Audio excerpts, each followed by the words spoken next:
What's up, guys? Today we're going to be making these roasted drumsticks, so let's get after it. So we're going to start by taking a bowl and we're going to put our drumsticks in there. I did do an air fryer recipe for chicken wings, but these are just going to be roasted ones if you don't have an air fryer, which I didn't have for the longest time. So I used to make all of my wings like this. They are going to be more like juicy versus crispy, so just be prepared for that. So we're going to start by adding our paprika, and then we're going to add in our Cajun seasoning, and then our onion powder and our garlic powder. And just know that these wings are hot, so be prepared. And then we add chili powder, some salt, some pepper, and olive oil.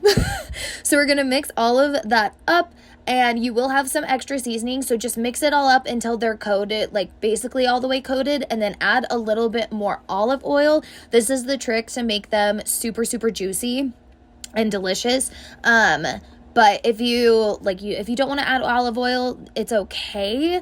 But this way it's just getting really juicy drumsticks without having to use a ton of butter or any butter at all. So after we've coated them, you're just going to put them all on your baking sheet and line them all up. And then we're going to pop them in the oven and we're going to roast them for 20 minutes.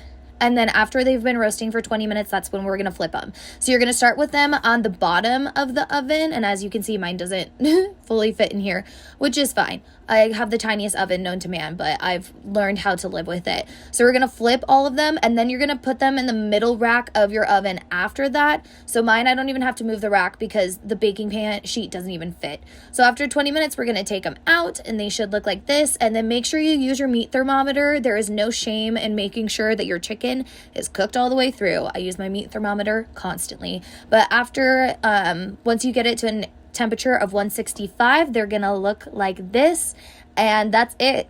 Super juicy, super delicious. If you guys like this video, then like, rate, subscribe.